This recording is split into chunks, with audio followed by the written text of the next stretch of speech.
dulu. Dua, apa itu takwa? Karena di sini kita punya dua pembahasan. Topik pertamanya tentang definisi yang jelas apa itu takwa. Yang keduanya kenapa pakai ya di sini. Nanti ini yang di akhir kita akan tutup sebelum kita diskusi. Teman-teman, takwa itu singkatnya, definisi yang paling singkat dan mencakup adalah membangun hubungan baik dengan Allah. Itu cara cepatnya. Wa may yattaqillaha, siapa yang mampu mendekati Allah dengan baik. Oke, sekarang kita terapkan logikanya.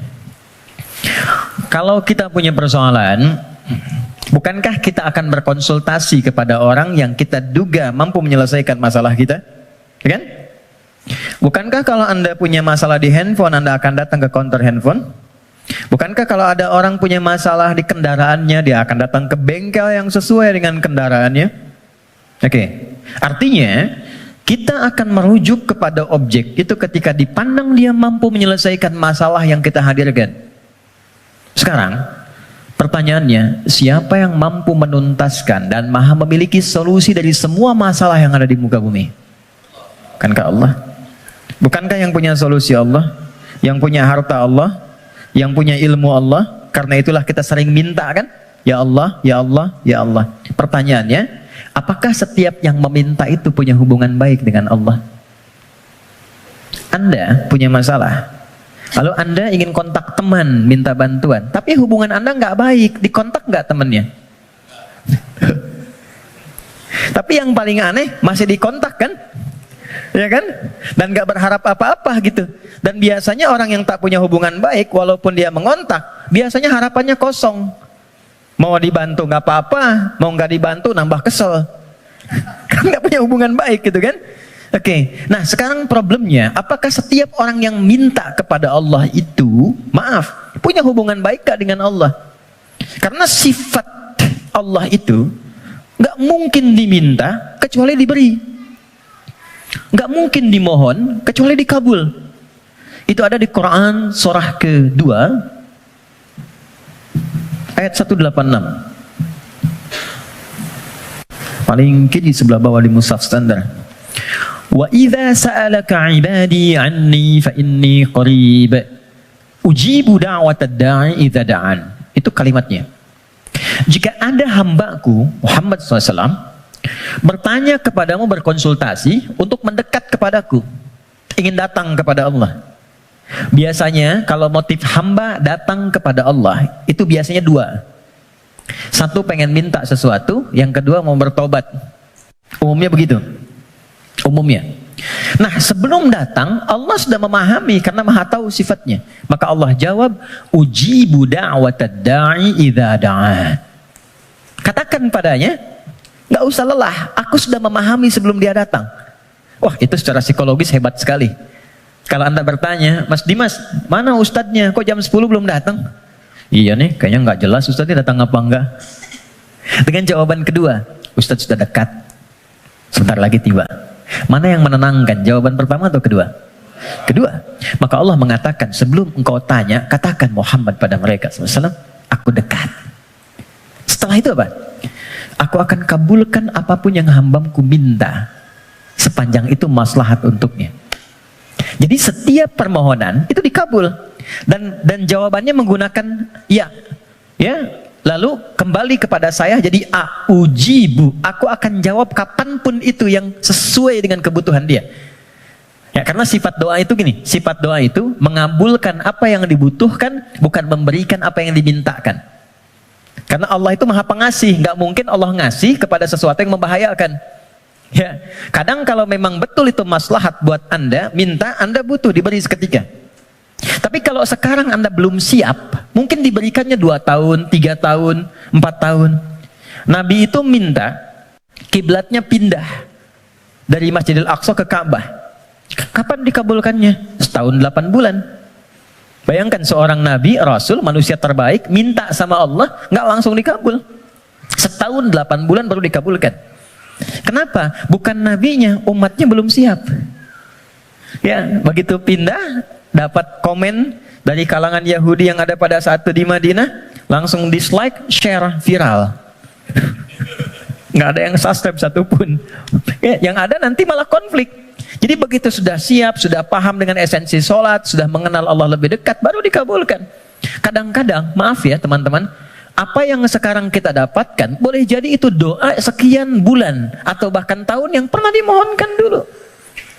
Cuman kadang-kadang, sebagian hamba tidak menyadari itu, karena itu syukurnya telat. Ada yang ketiga, ini yang lebih dahsyat. Allah mengganti apa yang diinginkan dengan apa yang dibutuhkan. Seperti pernah saya sampaikan, Anda punya anak, anaknya sakit, konsultasi ke dokter, ini yang terbaik untuknya jeruk. Pulang dari rumah sakit, dia merengek minta apel. Mama, apel, apel, apel. Ini nak, jeruk. Nggak mau apel. Ini jeruk rasa apel. Itu yang terbaik, gitu kan? Oke, kadang-kadang Anda minta motor, dikasihnya mungkin sepeda. Kadang Anda minta mobil A, dikasihnya mobil B. Kadang Anda mengajukan proyek A, dikasihnya proyek B. Yang ini nggak masuk, yang ini dapat. Jadi sifat doa, itu kalau dimohonkan, diberikan. Kalau nggak cocok di dunia, diberikan di akhirat. Itu sudah janji. Karena itu kita masih ada iman akhirat, jadi masih punya harapan. Yang bahaya itu kalau nggak punya keyakinan tentang akhirat, dia nggak punya harapan. Jadi meninggal aja. Kalau kita masih punya harapan, makanya kita belajar ilmu tentang alam kubur, ilmu tentang akhirat, pengetahuan tentang surga neraka. Kenapa? Supaya memunculkan harapan. Ya, sebab kalau ditanya nanti, kalau meninggal kemana, punya jawaban. Kalau orang yang nggak tahu itu ditanya kemana, meninggal ya meninggal aja. Kalau meninggalnya kan sama-sama meninggal. Halo? Ya? Baik. Nah sekarang problemnya adalah, bisa ada orang minta, tapi nggak terkabul gitu. Nggak dapat. Apa problemnya? Maka saya kisahkan hadis Nabi. Teman-teman, thumma dzakara ar-rajula yutilu safara ash'atha aghbara. Nabi mengisahkan seorang lelaki yang menempuh perjalanan panjang. Safar. Sifat safar, ingat ya, sifat safar itu cepat mengabulkan doa. Jadi kalau teman-teman sedang safar, kalau dari segi jarak tuh di atas 82 km dari segi jarak. Tapi kalau dari waktu tempuh yang merubah zona waktu lah setidaknya. Ya, jadi kalau kita misalnya dari sini mau ke Palembang, Papua, Lampung, safar. Tapi ingat, safarnya menuju tempat yang baik. Ya deh? Ini mau safar ke Makau, safar ke Las Vegas misalnya, itu bukan safar namanya. Memang jalan jauh tapi bukan dalam konteks yang dibenarkan. Nah, orang yang menempuh perjalanan jauh dalam rangka kebaikan, apalagi diniatkan ibadah, maka berpotensi mengabulkan doa di setiap titian perjalanannya. Maka alih-alih banyak foto dan bikin status, saran saya, isi dulu dengan doa. Isi dulu dengan doa. Dua, yamuddu yadaihi ilas sama, dia mengangkat tangannya ke langit gini. Saya tidak bermaksud mengajarkan, hanya share saja. Biasanya begini yang mudah untuk dilakukan. Kalau Anda angkat telapak begini, ada garis kan ya? Ada garis ya? Nah, yang paling mudah itu begini, satukan garisnya. Ini, lalu di sini letakkannya. Nanti ada babnya, semakin tinggi dan luas permohonan, biasanya semakin diangkat, semakin terbuka. Seperti doa istisqa, minta hujan. Doa istisqa itu begini. Nanti ada di khutbah Jumat, misalnya khatib begini. Ya, sebetulnya tidak diatur secara spesifik, yang penting ngangkat. Tapi umumnya riwayat mengatakan ngangkat dekat ke dada. Saya yang praktekkan begini. Nah, singkatnya, hadis sahih mengatakan, orang yang mengangkat tangan dengan berdoa, itu lebih cepat intinya dikabulkan dibandingkan dengan yang diam. Innallaha hayyun karimun.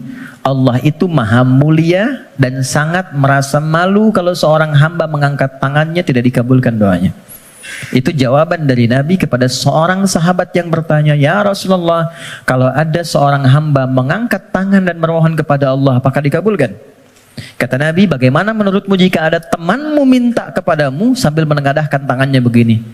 Ya, Mas Andian, tolong sesuap nasi aja. Oh. Kalau nggak ngasih malu kan?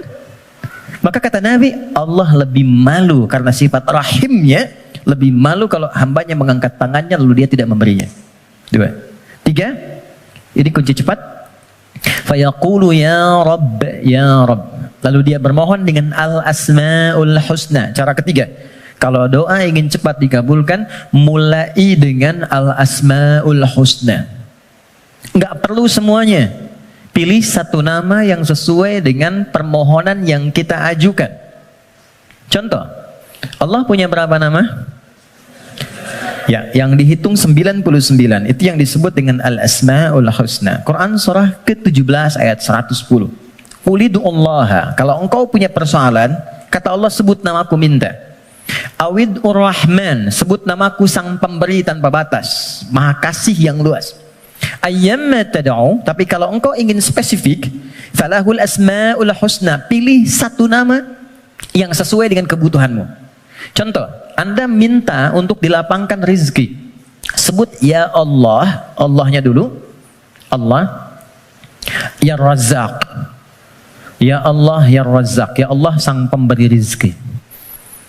Anda belajar atau anak Anda belajar ingin diberikan keluasan ilmu, ya Allah, ya Alim. Pilih salah satu. Nabi Zakaria ketika bermohon kepada Allah, manusia itu berkata, kamu punya keterbatasan, nggak mungkin punya keturunan. Maka beliau menyebut nama Allah sang pemberi tanpa batas. Namanya ya Wahhab. Disingkat dengan Hab. Ya, Wahhab. Banyak persoalan ingin dikuatkan kesabaran, ya Sabar.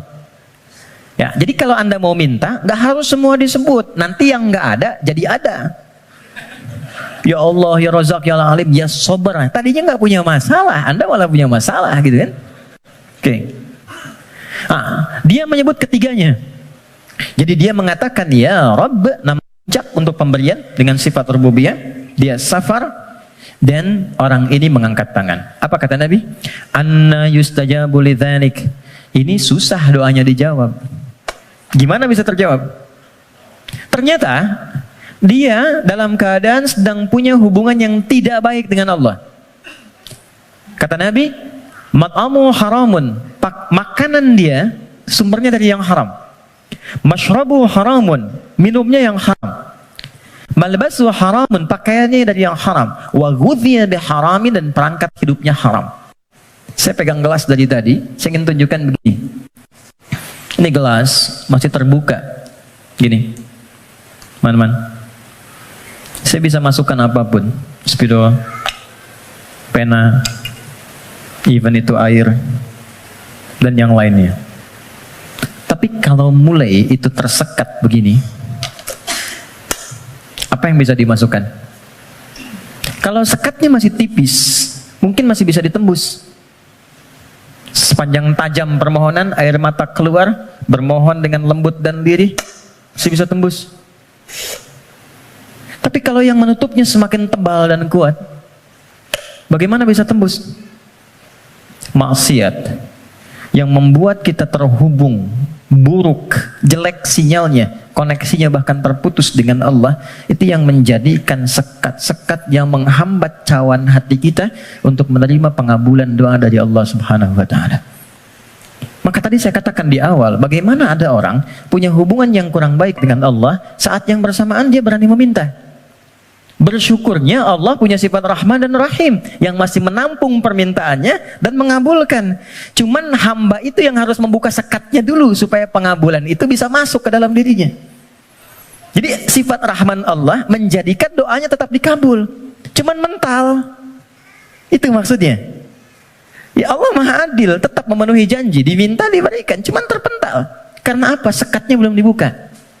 Nah, untuk membuka sekat itu dan dibangun kembali hubungan baik, itu yang disebut dengan takwa namanya. Ya. Bagaimana Anda bisa meminta khusyuk berdoa? Saya kadang-kadang suka mau senyum sendiri. Ada orang berdoa, tapi gerah juga. Minta khusyuk, tapi dia membawa perangkat haram dalam dirinya. Gambar-gambar yang tak pantas, video-video koleksi yang buruk masuk di handphonenya. Kok bisa masuk sakunya saat yang bersamaan dia sholat? Kok bisa? Nggak malu sama Allah. Kan kita mengetahui Allah Maha mendalami segala hal. Allah maha mengawasi. Lalu ada orang mengumpulkan hal yang haram, bahkan dalam handphonenya, dia masukkan ke sakunya, dan dia masih senang menunaikan sholat. Dan merasa nyaman dengan itu. Apalagi dengan keadaan sadar, dia hasilkan perangkat dirinya, pakaian dari cara yang tidak benar, kemudian juga perangkat dari cara yang tidak benar, kemudian dia diuji dengan persoalan yang Allah ingin bimbing dia untuk mendapatkan jalan keluar yang baik, tapi dia menggunakan itu dan dengan perasaan bangga dia bermohon kepada Allah. Tapi sekali lagi, karena Allah itu Rahman, sayang, kasih, maka persoalan sebesar apapun yang dirasakan dan bagaimana bentuknya, demi Allah saya katakan, pada akhirnya itu adalah jalan menuju kebahagiaan. Kalau bukan jalan kita menemukan kembali harapan cerah untuk terhubung dengan Allah yang membuka kebahagiaan sejati berikutnya, atau memang itulah titik pertemuan dari semua keinginan yang akan dikabulkan. Nah sekarang bagaimana mewujudkan takwa itu?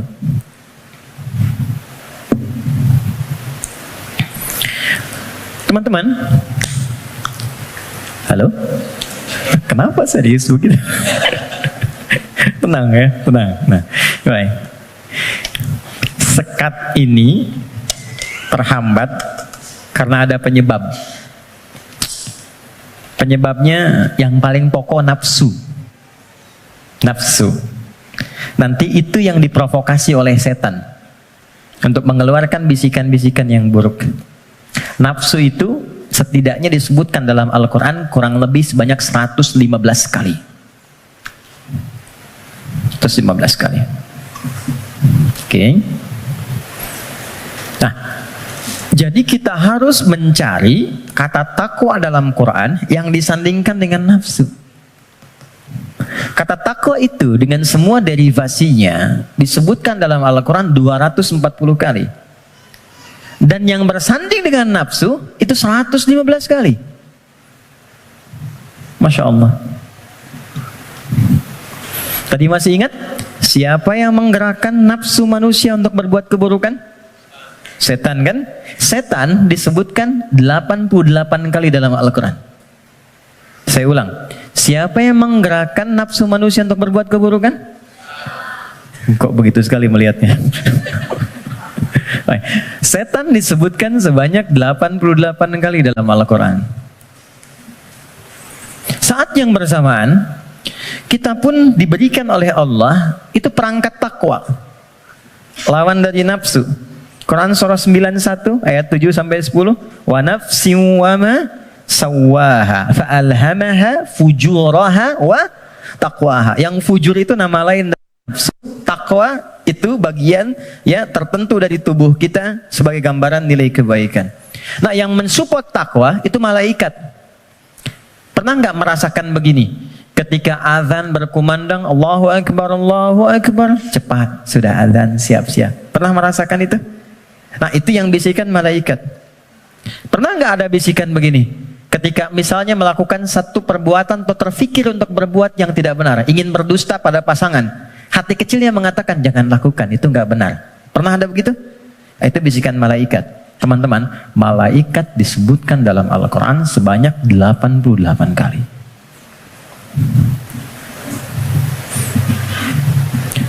Jadi ini automatically bekerja secara bersamaan terus. Jadi kita baru bangun tidur aja udah ada pengaruh begitu. Ya, harus cepat mengambil keputusan di mana yang mau diambil. Makanya itu Nabi mengatakan istafti qalbak. Kalau kita ingin memutuskan sesuatu, tautkan diri kita dengan Allah, ambil isyarat dari jiwa takwa kita. Ini. Dari 115 kali ini yang disandingkan dengan nafsu, maka keluarlah di situ rumusan-rumusan amal soleh, ibadah yang menjadi jalan sekaligus jembatan yang menghubungkan kita dengan Allah. Apa diantaranya? Jazakallah khair. 2, 3, 4. Oke, kita pelan-pelan ya. Buka Quran surah kedua. Ini bagian terakhir kita untuk materi pengantar. Surah Al-Baqarah. Oke. Ayat 1 sampai 5. Quran surah 2 Al-Baqarah ayat 1 sampai 5.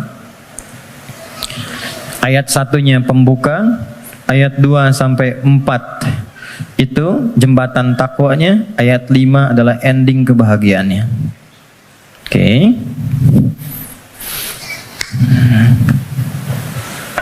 Ya, kita mulai. Pembukanya Allah sampaikan Alif Lam Mim. Aku akan berikan informasi dari firman-Ku yang mudah untuk dipahami, mudah untuk dibaca, mudah untuk diamalkan, semudah engkau mengucapkan Alif, Lam, dan Mim. Alif yang keluar di lisan, A dari rongga di sini, Lam sampai di lidah, Mim sampai di bibir. Semudah engkau berucap, semudah itu pula Quran bisa dibaca, dipahami, dan diamalkan. Dzalikal kitabu la raiba fi. Tapi engkau mesti yakin, kalau ingin mendapatkan manfaat dari Quran ini, engkau mesti yakin tanpa ragu terhadap apa yang akan aku sampaikan dan mengamalkan apa yang aku bimbingkan di dalamnya. Teruskan. Dzalikal kitabu la raiba fi hudal lil muttaqin. Isi Al-Quran aku telah siapkan menjadi pedoman kehidupan, petunjuk hidup untuk semua kegiatan yang mengiringi bagi orang takwa. Muttaqin itu jama' dari kata taqi. Taqi itu satu orang. Quran surah ke-19 ayat 12 sampai 15. Ya Yahya khudhil kitaba biquwwah wa atainahu al-hukma sabiyya wa hananan min ladunna wa zakatan wa kana taqiyya. Jadi kalau taqi satu orang. Ya.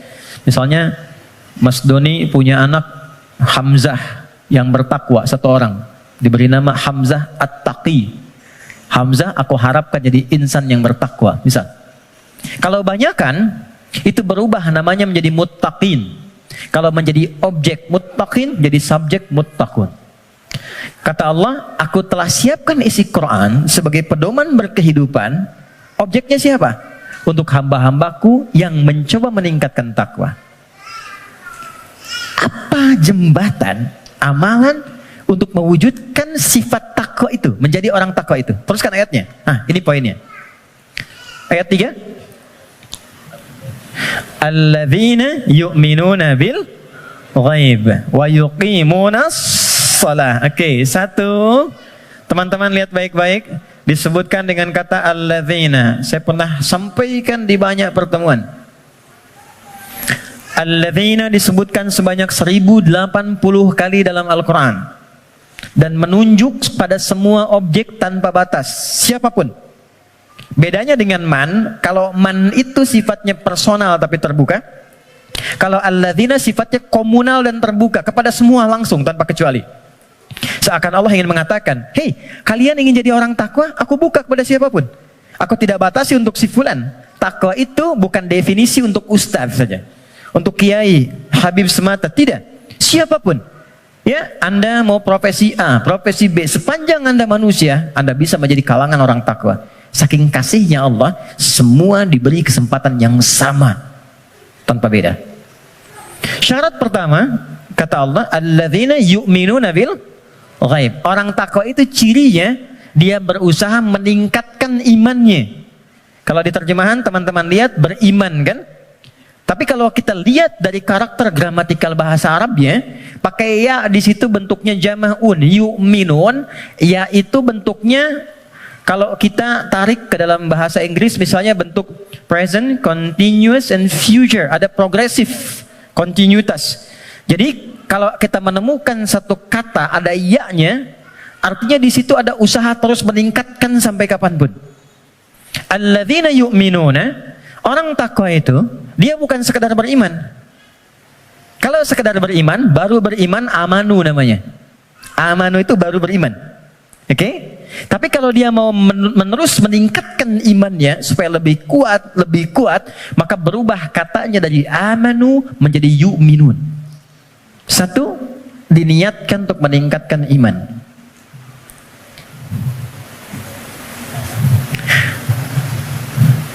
Ilustrasinya begini. Tadi subuh jam berapa?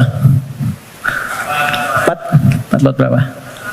4 lewat 8. Ada lagi yang lain? 4 lewat 5, 46, 48. Kita ambil 48 ya. 4 lewat 8. Allahu Akbar, Allahu Akbar. 4:08. Begitu dipanggil Allahu Akbar, Allahu Akbar, bangun. Sadar ada panggilan, siap-siap untuk menunaikan salat. Jam 4:08 dipanggil, jam 4:08 bangun. Itu namanya iman standar. Oke. Bukan kuat, iman standar. Oke. Baik, gini. Teman-teman, kerjanya jam 8. Datang jam 8, standar gak? Standar kan? Ya. Kerja jam 8, datang jam 8, standar ya? Standar. Kalau Anda datang jam 7, itu baru istimewa. Ya, itu baru kuat, bagus. Dipanggil jam 4:08, Anda siap-siap dari jam 3:30. Nunggu panggilan, kan? Itu kuat namanya. Dipanggil jam 4:08, nunggu dari jam 2. Istimewa. Ya. Yang sering terjadi itu begini, dipanggil jam 4:08, baru sadar jam 8:04. Ya. Okay. Ini problemnya. Dan masih menuntut untuk solusi segera gitu kan. Nah, ini. Nah, teman-teman, jadi orang yang yu'minun itu, dia tahu dia beriman, dia tahu dia dipanggil sholat, tapi dia ingin selalu meningkatkan keimanannya. Maka dia naikkan, biasa dipanggil jam 4:08, jam 4 dia mulai bangun. Naik lagi jam 3:45, 3:30. Semakin Anda mampu meningkatkan itu, dan nanti ada rasa dalam jiwa. Ya, petunjuknya begini. Biasanya kalau iman sudah mulai meningkat dalam bab sholat itu, ada orang yang ketinggalan sholat sunnah itu hatinya gelisah. Padahal yang fardu itu belum dipanggil. Karena biasa tahajud, subuh 4:08, dia bangun jam 4:05. Lalu ketika dia lihat jam, ya Allah terlambat saya. Padahal subuh aja belum. Nah, itu jadi akan melahirkan satu getaran pada jiwanya, yang bahkan memosisikan ibadah sunnah itu kehilangan jadi sesuatu yang sangat mahal. Kalau yang ini yang standar, atau ini yang di bawah standar, kadang-kadang terlambat sholat fardu pun biasa aja. Ini, ya. Nah, ini yang dimaksud yu'minun.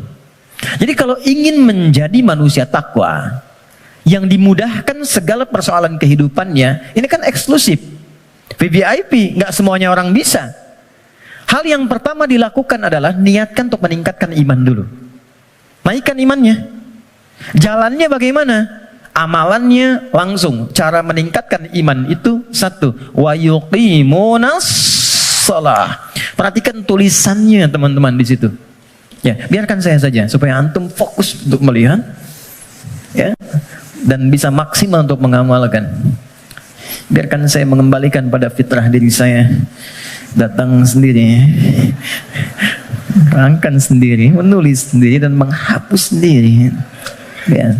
Anda datang, lihat, dengarkan, amalkan, masuk surga. Luar biasa. Jazakallahu khair.